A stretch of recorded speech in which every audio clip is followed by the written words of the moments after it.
ప్రస్తుతం మనం గాంధీ భవన్లో ఉన్నాం. ఈరోజు యూత్ కాంగ్రెస్ కమిటీ మీటింగ్ జరిగిందనమాట. సో ఇక్కడ మనతో పాటు శివన్న ఉన్నారు. సో మాట్లాడే ప్రయత్నం చేద్దాం. అన్న, ఎలా జరిగిందన్న మీటింగ్? చాలా మంచి జరిగింది. నెక్స్ట్ స్టేట్ ఎగ్జిక్యూటివ్ మీటింగ్ ఇది. రాబోయే పార్లమెంట్ ఎలక్షన్స్లలో ఏ విధంగా ముందుకు పోవాలా, పార్లమెంట్ ఎలక్షన్లో యువజన కాంగ్రెస్ ఏ విధంగా డోర్ టు డోర్ కానివ్వండి, రాబోయే కార్యక్రమాలు ఏ విధంగా చేయాలో దానికి సంబంధించిన కార్యాచరణ రూపుదిద్దుకున్నది. ఖచ్చితంగా పోయినసారి దాదాపు ఎమ్మెల్యే ఎలక్షన్స్లో 2,70,4,000 ఇండ్లను డోర్ టు డోర్ క్యాంపెయినింగ్కి పార్టిసిపేట్ చేయడం జరిగింది. అప్పుడు చాలా తక్కువ సమయం ఉండే, కేవలం 40 డేస్ ఉండే.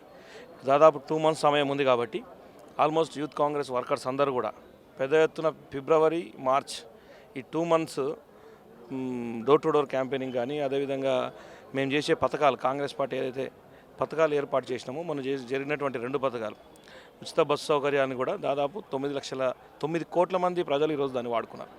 రాబోయే ఇప్పుడు 10 కోట్లకు చేరబోతుంది. దాని తర్వాత దానికి సంబంధించిన సెలబ్రేషన్స్ కానీ, ప్రజలకు ఏ విధంగా రాబోయే రోజుల్లో ఉచిత విద్యుత్, ఉచిత వైద్యం ఏ విధంగా, ఇప్పుడు ఆల్రెడీ ఉచిత వైద్యం కూడా ఆల్రెడీ 10 లక్షల రూపాయలు ఇప్పుడు ఎక్కడ పోయినా కార్డు తీసుకొని పోతే వైద్యం జరగబోతుంది. కాబట్టి వీటన్నింటినీ గ్రామ స్థాయికి చేర్చవేసి ఎంపీ ఎలక్షన్లలో 17 పార్లమెంట్లలో మినిమం 17కి 15 పార్లమెంట్స్ టార్గెట్ చేసి ఈరోజు యువజన కాంగ్రెస్ ముందుకు పోతుంది.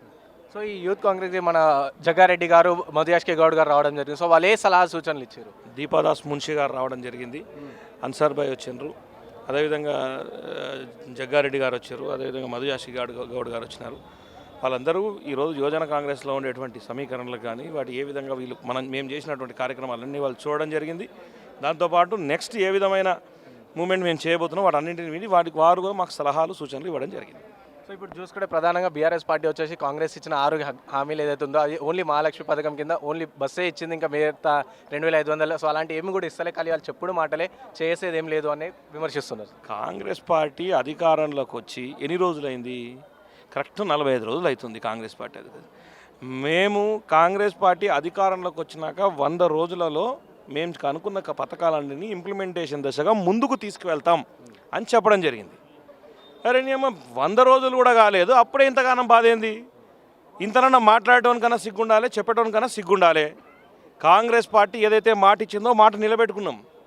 మాట ఇచ్చిన 48 గంటల్లో 2 పథకాలను రిలీజ్ చేసినాం. రాబోయే 4 పథకాలు ఈ 45 రోజుల్లో చేయబోతున్నాం.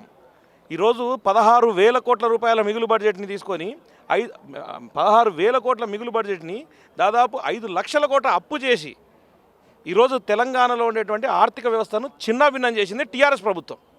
సిగ్గుండాలి, ఇంతనన్నా సిగ్గు శరణ్ లేకుండా మళ్ళీ బయటకు వచ్చి మాట్లాడుతున్నారు. ఏ డిపార్ట్మెంట్ రివ్యూ తీసుకున్నా అప్పులే, అది సివిల్ సప్లైకి పోతే అప్పులే, ఎడ్యుకేషన్లకు పోతే అప్పులే, ఏ డిపార్ట్మెంట్ తీసుకున్నా కానీ అప్పులకు పొగ మారిపోయింది. 52,000 కోట్ల అప్పు చేసింది సివిల్ సప్లైలా. ఏ విధంగా చేస్తారు? పోనీ సివిల్ సప్లై డిపార్ట్మెంట్ వాళ్ళు ఏం చేసిండ్రు? ఒక బియ్యం తప్ప. ఇదే ఒకప్పుడు కాంగ్రెస్ ప్రభుత్వం ఉన్నప్పుడు 9 రకాల నిత్యావసర వస్తువులు ఇస్తుండే, అయినా అప్పు లేదు. అప్పు చేయకుండా జాగ్రత్తగా మెయింటైన్ చేసినాం. ఆ 50,000 కోట్లు దేనికి అప్పులు చేసినాం వాటన్నింటినీ కడిగిచ్చే పరిస్థితిలో ఈరోజు మా మంత్రులందరూ ఉన్నారు. ముఖ్యమంత్రి గారు దాని మీద చాలా సీరియస్గా కార్యాచరణ సిద్ధం చేస్తున్నాడు. మేమేం మాట ఇచ్చినాం? జూన్ 2వ తారీఖు వరకు, జూన్ 2వ తారీఖు మేము ఇచ్చిన మాట ప్రకారం ఏదైతే నోటిఫికేషన్స్ ఉన్నాయో వాటన్నింటినీ సమీకరణ చేస్తున్నాం.